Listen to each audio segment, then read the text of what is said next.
Hello everyone. In this video we're going to see how does while and do while loop works in JavaScript. As well as further with continuation of this we're going to see how does for loop works in JavaScript. So there are in total 4 types of loops in JavaScript. While, do while, for and for in. One by one we'll be seeing all these loops and how does it works here.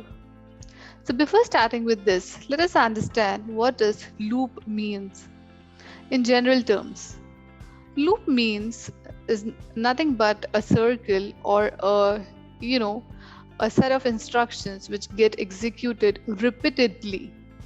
So anything which gets executed again and again repeatedly is nothing but a loop, in a loop of time, periodically also, right?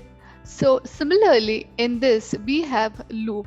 Now starting with while loop, to understand what this while loop is, it is actually a statement or a code or a block of code which repeatedly get executed again and again until the expression written in that while statement is true. Once the expression becomes false, the loop terminates, and or you can say the loop comes to an end. So this is the syntax of while loop. While, and then we write the expression over here, and whatever we are writing here, if it is true, then and then only this block of statement of while, which is means inside this curly brackets, the control will come. And if the condition becomes false, then this will not be executed and it will come outside the while loop. If you remember, in our last video we have seen how does if-else conditional statements work. So here we are checking a condition, and that's why you can say that it also little similar to if else. Like if the condition over here in while loop is true, then only it will come inside this block, or it will come outside this block, and means if the condition is false, and there will be nothing to execute.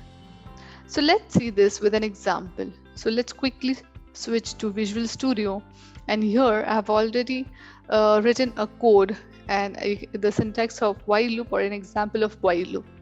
So what I've done is, in my JavaScript I have declared a variable count, and I have given value to that variable as 0. So I've defined it with a 0 value, and this is how your while statement looks. So if you see, let me close this. So if you see, my while loop is containing an expression, and this expression is actually telling you that whether count is less than 10 or not. So we have made it a little larger so that it will be visible to you. Yeah, so here I have declared a variable, and here in my while statement it is checking that whether my count value is 0 right now, right? So whether whatever will be there in this count should be less than 10. If it is less than 10, this condition gets satisfied, and then the control will come inside this curly bracket in this block, and whatever you have written in this block will get executed. Okay, so for example, now my count value is 0 and 0 is less than 10, so it will come inside this bracket and it will execute this statement. So this statement is containing a line where I'm simply printing the count value which is there on display screen or on the browser by using document.write, right? So here this line is simply displaying the count value on your screen. Okay, and after displaying it comes to the second line, and here on the second line what I'm doing is we are incrementing the value of count.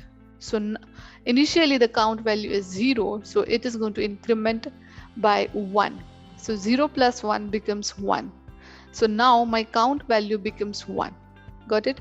So this is increment operator, which we have seen in our operators video. So once it becomes 1, again it moves to while loop. Instead of coming out, it simply revolves, or you can say it simply gets executed repeatedly until and unless this condition becomes false. So since now it has become 1, it will go over here and check whether 1 is less than 10 or not. If 1 is less than 10, then again it will come inside that and it will execute this statement, and after that again it will execute this statement. Now when it executes the second statement, it will again increment the value of count by 1. So now the value is 1, so it becomes 2 after incrementing. And then the control moves over here, it checks if the value in the count, which is 2 now, is less than 10. If it is less than 10, it again comes inside this block, execute the statement, and then comes to the second statement. Again here it increment the value of count to 1. That means 2 plus 1, it becomes 3, and then again it go over here and again checks the conditions. So this process continues until the condition over here becomes false. So when the count is 10, then this condition becomes false. For example, after looping for 10 times, the control will come over here and it will check when the value will be 10. That 10 is less than 10. If this condition gets satisfied, then only it will enter, otherwise not. Here our condition get false because 10 is not less than 10, right? It is equal to 10. So the condition get false, and instead of coming inside the block, it will simply get out of the block, and here your loop will end or it will terminate. So let's quickly see it. How does it work? So if I go and check my browser, so here it is there after refreshing. So this is how it's going to look. So it's going to first the loop, when the value of count was 0, it entered the loop and it executed the first statement and printed this thing. Okay, once after printing that, it has it has incremented the value of count, and then again it has entered into the block and executed this statement. And this process goes on and continues till it comes to 9. Okay, and once it is then the value is incremented to 10, the loop terminates or it stop. Okay, now similar to while loop, we have another loop which is called as do while loop in JavaScript. It actually works very similar to while loop, but the thing is that before this while we have one more statement, and that is do statement. Okay, and the condition as similar to this get checks or get verified in the while loop only, but we have a do before that. And what is that do, we'll see, or how does it look, we'll see. So the do while loop is very similar to while loop, except that the condition check happens at the end of the loop, because do is written before while. If you see this syntax, do is first and then your while statement is there. Okay, and the condition get checks in your while statement, and the do and whatever has to be executed is written inside the do loop. Okay, unlike while loop, what we were doing in while is we were writing while and we were checking the condition over here and then we were executing the statement. But over here we are checking the condition at the end. The while is written at the end of the loop, and the loop is written before the while statement, and this loop is given the name as do. Okay, so let's see this with an example. It will get more clear, because now it might sound you little confusing. Okay, so this is how your do while loop looks like. So I'll just replace this thing with or we can do one thing. Yeah, I'll just show you here itself so it gets clear. So this is your while, this was your while loop, right? So what is in do while is that the while condition get executed at the end of the loop. That means your loop is at the beginning. Okay, so this is your loop. The same thing which you have written here, I'm going to write it over here.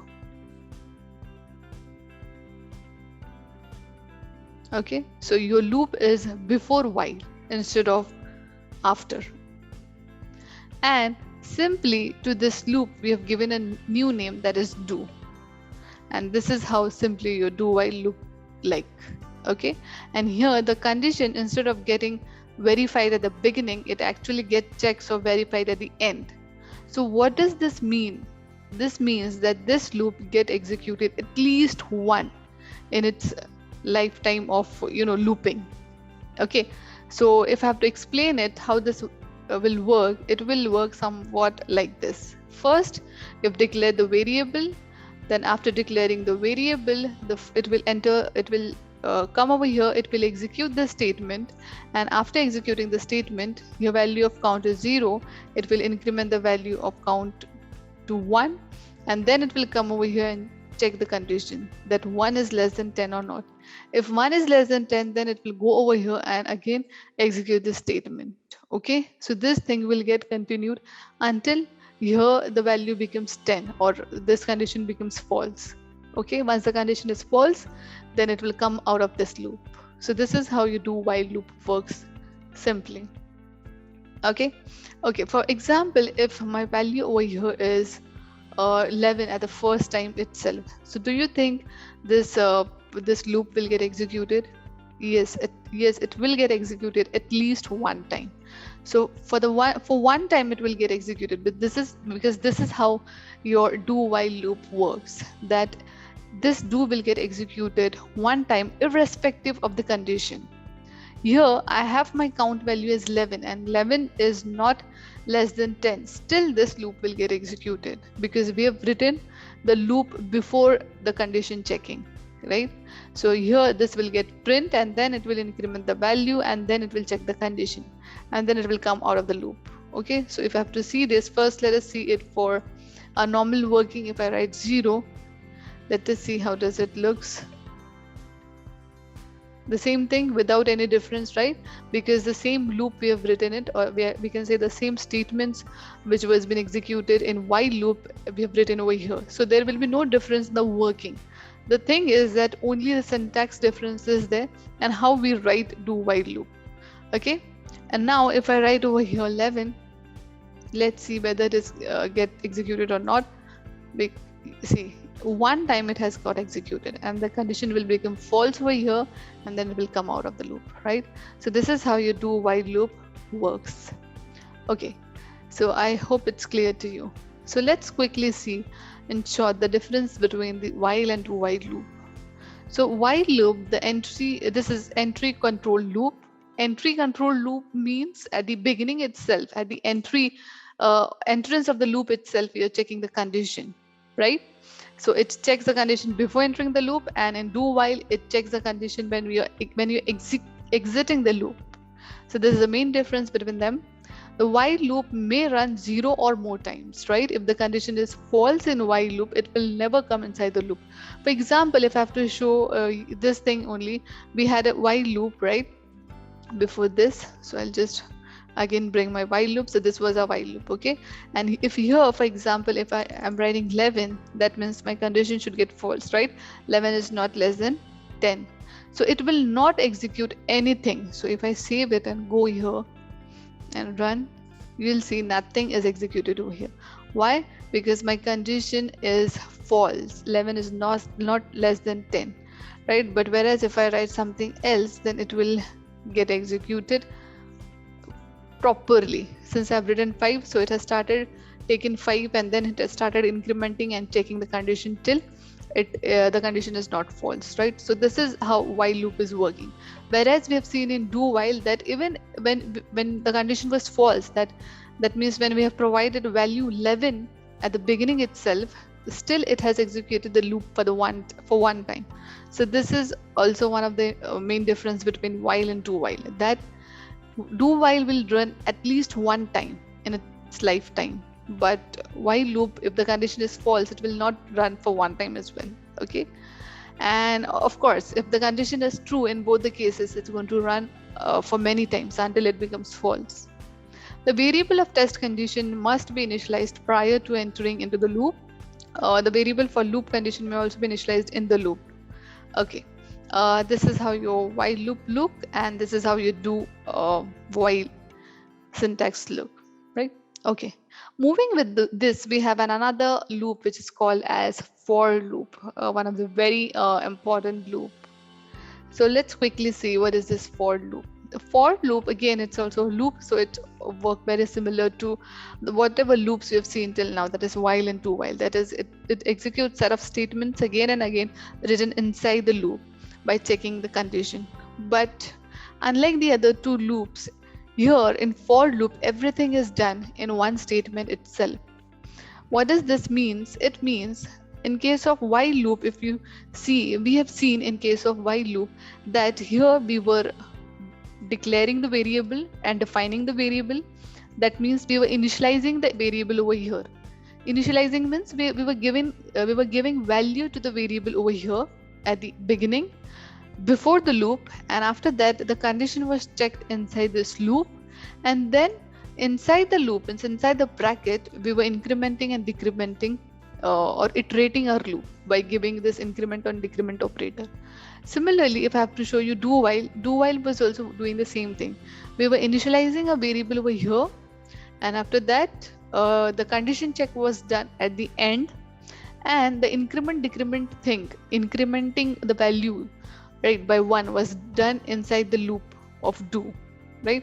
So these three things are very important for a loop, because this tells you to iterate the loop or to stop the loop. So these three things, or these three parts, are very important when it comes to loop.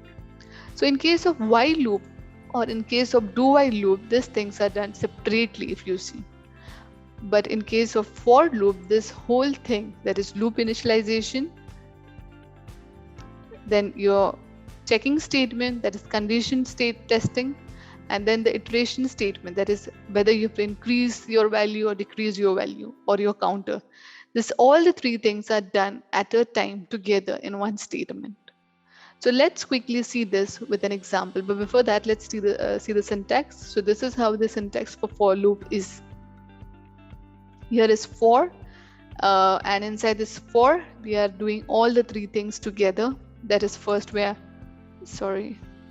initializing the things, then we are giving condition over here by separating both of them with a semicolon, then we are writing the increment or decrement operator over here itself, and then after that it is proceeding with the opening and closing curly brackets, where we are writing the statement which has to be executed if the condition is true.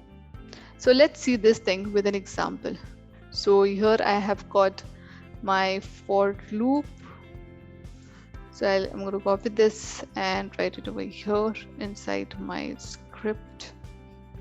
So here I have taken a variable again, count, and I have not initialized my variable over here. If you see, I have just declared it, I have not defined it, this count variable, okay?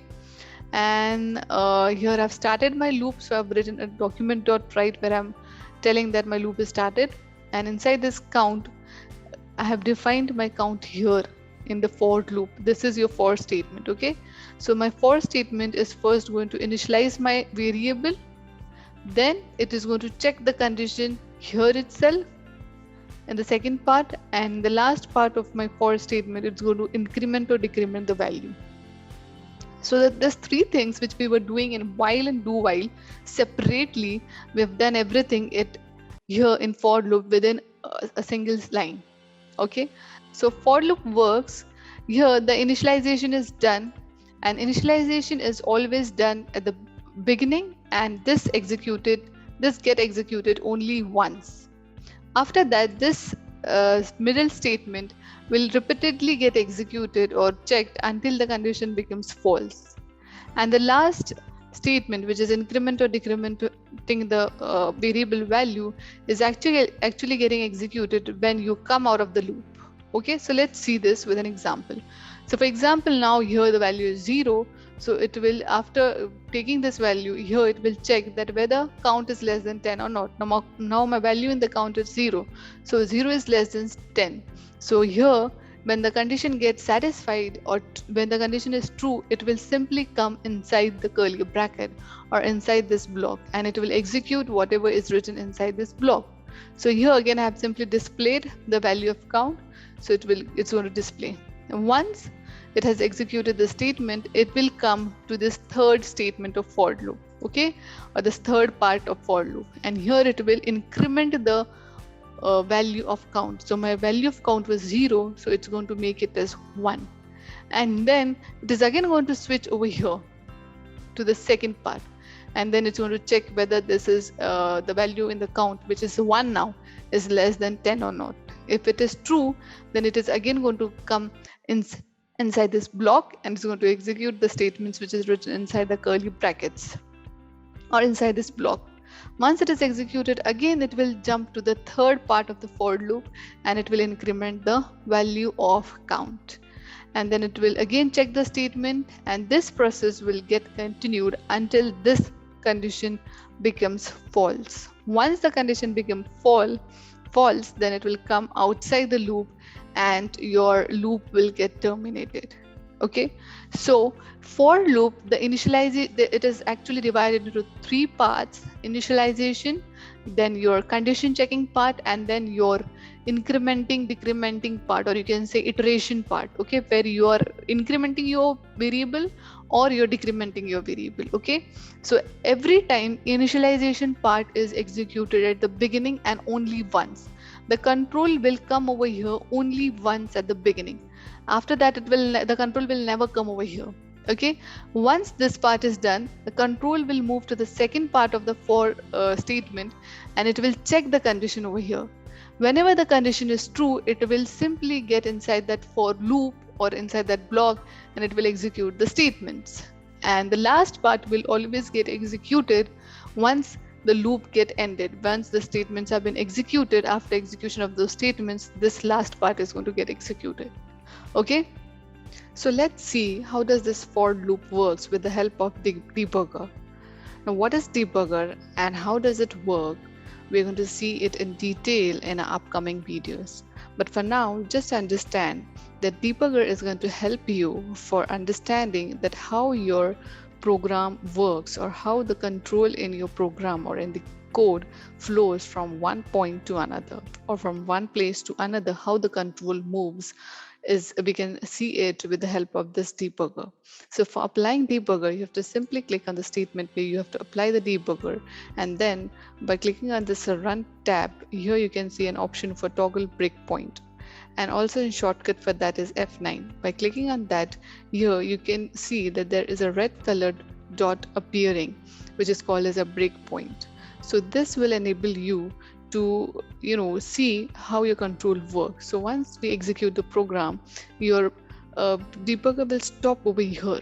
Okay, so let's execute it. So what I'm going to do is I'm going to start debugging it, and now you can see here a yellow color background has been applied, and this has got the statement, or this line has got highlighted, and currently my control is over here. This is my control. Okay, and here the first statement, the control is this. So as discussed earlier before some time, that very initially the count variable will get initialized. So if you see over here, count is undefined. It is showing count as undefined. As soon as my control is moving from here to some another place, the count value will get initialized or get defined with 0. Okay, or get initialized with the 0 value. So for moving from one place to another, you have to simply click on this arrow, or you can also press F11 as shortcut key. So by clicking on this arrow, my control has moved from this point to this point, as you can see, and now my count variable has become 0. And here the control has came, and the control will check this condition, that 0 is less than 10 or not. Since the condition is true, once I press F11, the control will come inside the block, and it will execute the statements which are there inside the block. Remember, wherever your control is moving, those statements are going to get executed. So once the last statement is getting executed, after this last statement, the control will jump over here, and here it will increment the value of count with 1. So after incrementing the value of count, the value of count will become 1. So once I again move the control by pressing F11, here it's going to move, the control is going to move to the second part, and here you can see the value of count has become 1 now. And then again this condition, the control, since the control is over here, so it's going to check this condition whether my count value 1 is less than 10 or not. Since it is the condition is true, so it's going to come again inside my block, and this process will get continuous until this condition becomes false. So we will continue, so it's actually going to get continue for 10 times until the condition becomes false. And as well as you can see it in your browser window, my loop has got executed for 6 times until now, and you can see over here the value of count is 5. So we'll execute it for more 4 times, maybe now it is 6. Okay, Now it will be 7, now it will be 8, and now it will be 9, I guess. So if I do F11, you can see the value of count is 10 now. And since the value of count is 10, here it's not going to enter inside this block because 10 is not less than 10, and it will come outside the block. Now as I press left F11, you can see the control has came outside the block instead of going inside because my condition has become false now. And the same thing you can see on your browser window. That loop had stopped, and loop stopped I have written outside the block, right? So this is how your for loop works. So this is how your for loop works. I hope you have understood it. Similar to for loop, you can also check while and do while with debugging them. So please do debug it by yourself so you can understand it more clearly. And if you have any questions, do let me know. Thank you and have a nice day.